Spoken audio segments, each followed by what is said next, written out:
It's my name with a T at the end, and I'll rant about whatever I want. This is the Azrant. Welcome back.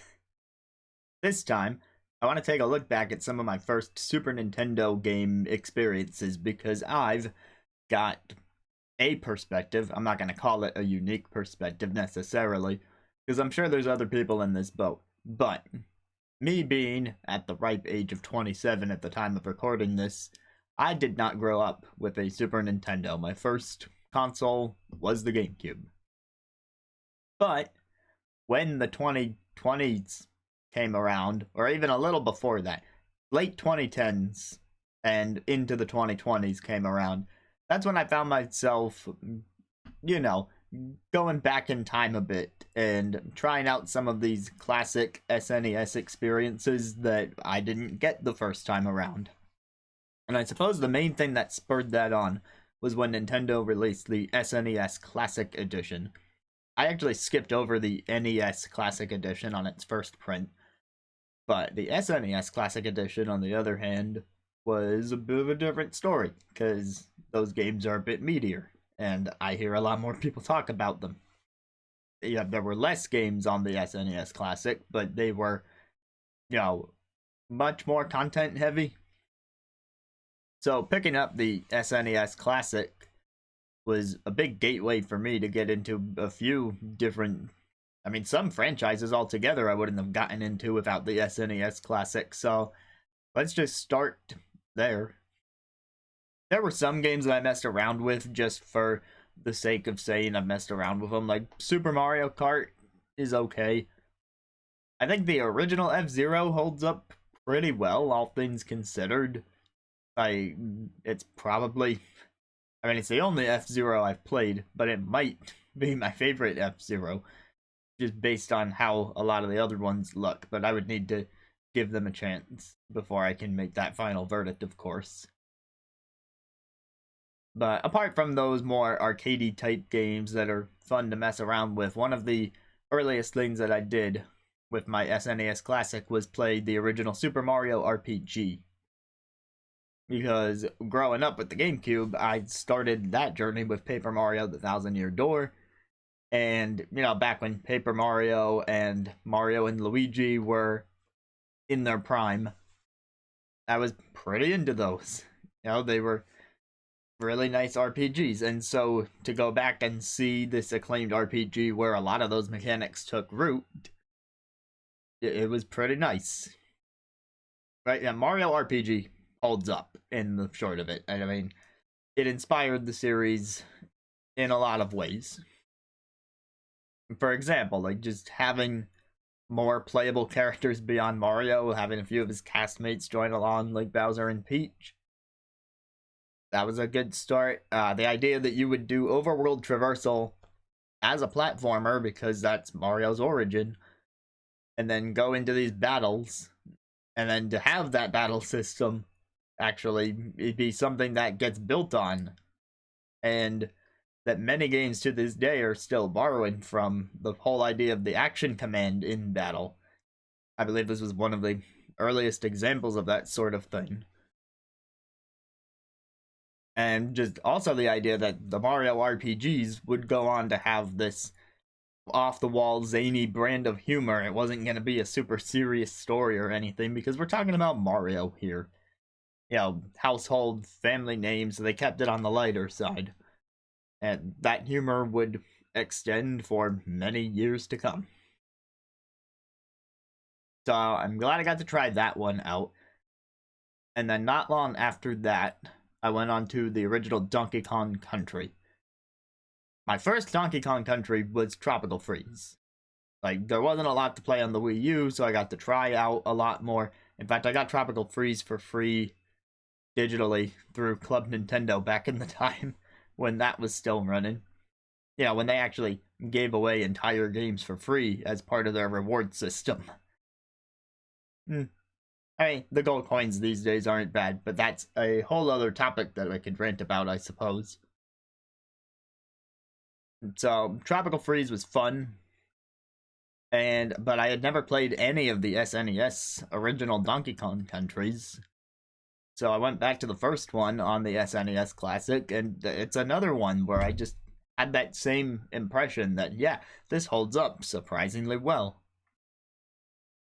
I mean, for one thing, we all know that the art style choices made in the original Donkey Kong Country trilogy are pretty phenomenal. Like, they look of their time, certainly, because of the hardware that they were made on and so on and so forth, but like, it's done in such a way that, like, these days it's still very artistic.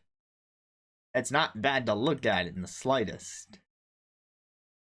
And then, of course, the actual gameplay. Now, we're talking 2D platformer back in the day. There's going to be a bit more challenge. So, with the modern re-releases having, suspend points. The SNES Classic and now Nintendo Switch Online both offer suspend points for this sort of thing, so it's much easier to go back and revisit this sort of game with that in mind. I don't think I used them too terribly often when I played Donkey Kong Country, but of course I indulged in a few here and there, because there is the life limit to contend with, and there's only so much that one person's going to be willing to redo this day and age to get through the game. So that was another fun little romp, and then from there, I'm trying to remember what else was on the SNES Classic specifically, because I messed around a little bit across the board on that little piece of hardware.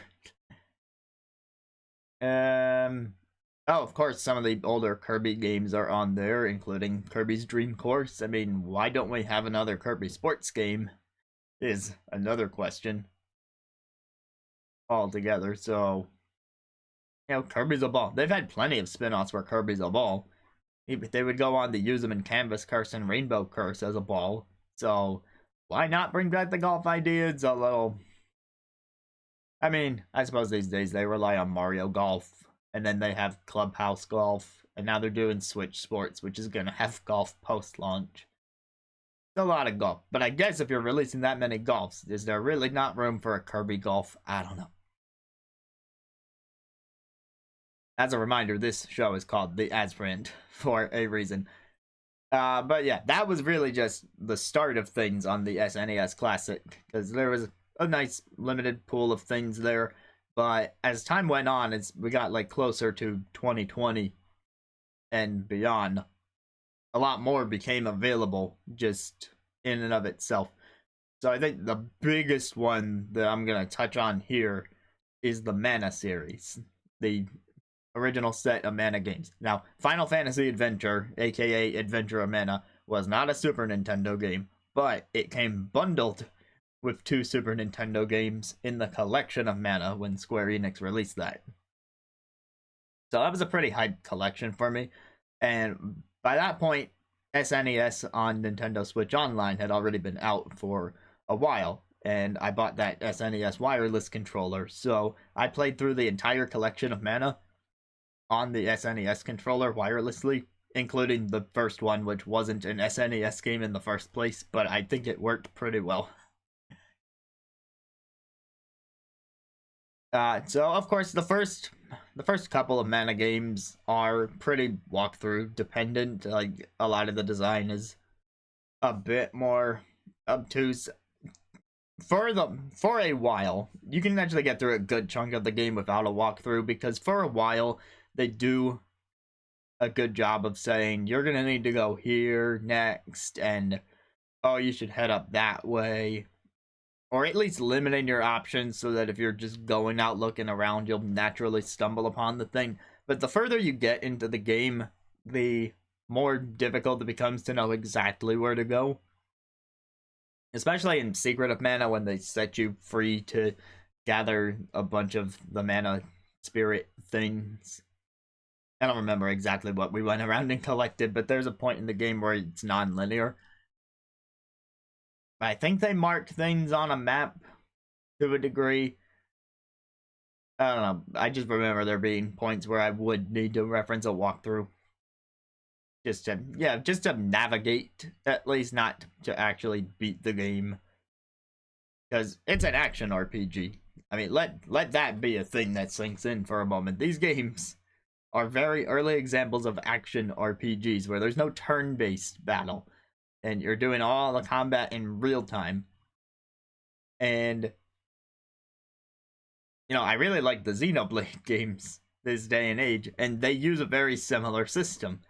It's just that Xenoblade has multiple arts across the board, whereas in the Mana games, you just have your one weapon, and it's on a cooldown.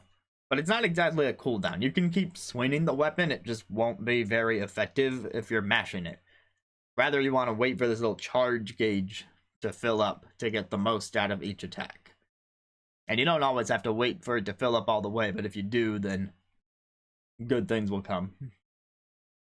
And then, of course, in the subsequent games in the series, you add on magic attacks to all that, and the third game introduces things like class promotion and different weapons to play around. Well, both games have different weapons to play around with. I'm misspeaking on that part.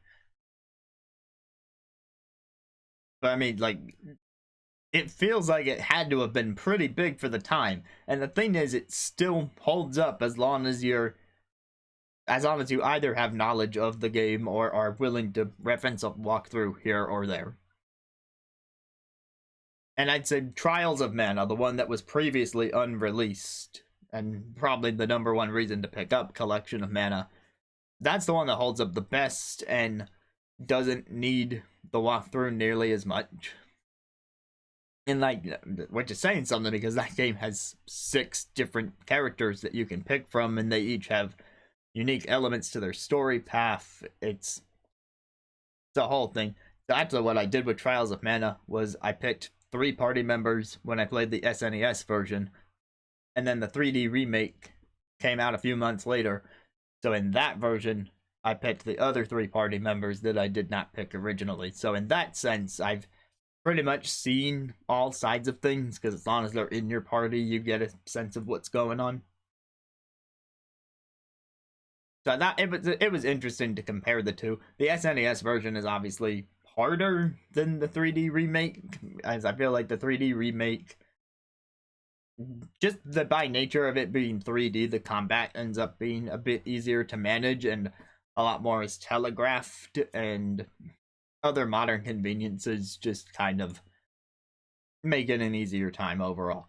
But I would say the original SNES version holds up very well. Considering it's a sequel to the previous game, it surprises me how much they updated the graphics. I mean, if you have not seen the original SNES Trials of Mana, then you need to go and take a look at it, because some of the vistas there, and a lot of like the color choices, the shadows, all that sort of stuff, it sets a nice atmosphere. It's a fun world to just run around. And not to mention the music is also pretty killer in that. And so there was that, and then I dug into Nintendo Switch Online's SNES offering. So there was a few games that I played there as well. It's how I've played Pilot Wings, which was an okay game. I mean, I'm pretty big on those sort of simulation type things. What else did I play? One really big surprise on the SNES app was when Mario's Picross came to it. That game, I spent way more time on that game than anyone has any right to. I haven't done all the puzzles either, but I am just amazed at how much fun I had, despite how old a lot of the visual references were in that game. But it's Picross, like, it's effectively a free version of Picross if you're already paying for NSO. Alright, the one thing I recommend, though, is if you're playing that on NSO, take advantage of the fact that you can double tap the home button to zoom in, because what I would do is I would try and zoom into the frame as much as I could while still being able to see the number hints on the side, just because its default size, it's pretty small to keep track of all the numbers that you need to look at when you're compiling hey, what goes in this row and what goes in that column. So just a little pro tip right there for anyone who's into that. But there's not really much else to say about it because it's Picross with Mario's face on it. Yeah, the other big game, I did forget to mention this when I talked about the SNES Classic, because the other game that I played was Super Metroid. My first Metroid game was Samus Returns on 3DS. And that is what spurred me to check out any other Metroid game at all. And I already had Super Metroid because I already had the SNES Classic, and people say that the game really holds up. And apart from some janky controls here and there, like I really could not get the hang of the wall jump very well. Granted, you don't need it that much. But aside from that, it really does. It's hard to find too many faults in a game like Super Metroid. Some might find it a bit hard to navigate, but honestly, I don't recall needing a walkthrough for it. I was eventually able to find my way just on the basis of the Metroidvania design, knowing that, hey, I got this thing. I should keep looking around for new things that I can do because of this new ability that I have. Right, and maybe there was a bit of periphery knowledge because I had seen other people play bits of Super Metroid prior, so it wasn't like totally blind for me, but between what I had seen and just, hey, take your ability and use it where you need to use it, the game very naturally guided me where it needed to go a lot of the time. If I can think of anything else about that game, it's, the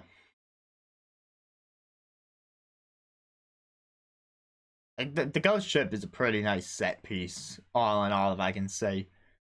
If I'm going to speak to any of the specifics of Super Metroid, I think it's that. There's a lot of memorable things that happen within that section of the game. Although the boss notwithstanding, I don't know if that's the most memorable boss in the entire game. I might give that to the Crocomire, that's his name. And again, not saying anything about what's challenging or what's not, just that's what's sticking out in my memory. So yeah, I'm a bit all over the place because I'm just trying to remember my SNES experiences in general. I will conclude this giant rant by saying there is one experience I started that I still need to finish, and I have no good reason for not going back to it yet. Well, other than that it's on the SNES Classic, and I'll need to rehook that up when I'm ready to go back to it. So maybe that's a small deterrent, but the game itself was not a deterrent in the slightest, and that's Final Fantasy VI. See, me going back to the SNES was also in a time when I was just going back to franchises that I hadn't touched much, and was like, you know, these franchises are pretty iconic in the gaming space, and like, are you a real gamer if you haven't even touched some of these franchises? So I tried Metroid, and I tried the Mana series, which isn't exactly the highest known, but I was interested in that one. I tried the F-Zero game. I tried Donkey Kong Country, like the originals, Mario RPG. Like, these were all games that I was heading on my, like, oh yeah, I've been there gamer checklist. And so the only Final Fantasy that I had available without purchasing one was Final Fantasy VI on the SNES Classic. I played a good chunk of it, and at first I just liked the game, but then we got to the river scene, and of course the very emblematic opera scene, and at that moment, that opera scene takes the game from good to great, in my personal opinion, and I was very excited to keep going with it, and I did. I'm at the point where I have the airship. That is where I stopped. I, like, escaped some city with an airship, and I can now fly the airship wherever. I don't know why that's where I stopped, but that is where I stopped. So I know that certain people in my life are going to urge me to go back to that, and they're right. But, oh man, hopefully I do that before it's too late, because it's a thing, right? You say you're going to get to it eventually, but you never really know if you're going to get to it eventually. Life is a fickle thing. So I could say, yeah, I'm going to go back to it at some point, but do I know that in this moment? No, because right now I'm still finishing Triangle Strategy, which is also a great game. I talked about that in the first Azrant. Kirby and the Forgotten Land just came out. I'm streaming a couple games on the Wii U because I wanted to revisit those. So I'm already juggling a bunch of games right now, and who knows when I'll be done with them, how other releases might play into this whole thing. So I can't sit here and make a promise that I'm going to go back to that one, but just know that in here, there is that part of me that says, just do it. You were enjoying the game. What's wrong with you? But that's I suppose, that's this thing in a nutshell, right? It was very nice to go back and look at SNES games as a bit of a historical experience, seeing where a lot of these series got their roots, and I would recommend it to fellow gaming adults who haven't yet experienced that era, because all in all, with everything that I've gotten to experience from just those limited re-releases alone, I can't imagine that the SNES wouldn't be in my top 3 consoles despite never having owned one. I also forgot to mention the controller. I mentioned the controller briefly, that I had the wireless one for Switch, but the SNES Classic also has a SNES style controller. It's surprisingly good for how old the controller is. Like, you know, it's not the world's most comfortable controller by modern standards, but I can comfortably hold it with its rounded edges and its sort of sandpapery feel, or at least the modern re-release has a sandpapery feel to it. But it's nice, and I like how it clicks and how the D-pad moves. The start and select buttons feel weird and a bit loose for my liking. So it's not like my top controller ever, but it's pretty good. And that's why I made sure to use it when I played the Mana games, even though I didn't have to. Because it felt pretty good, and it made the experience a bit more authentic. So yeah, SNES. Highly recommend stuff from the console, even as someone who never had one. That's where we're at for today. So, if you have any points I should elaborate on, let me know down below. I'm listening, and you just listened to the Azrant.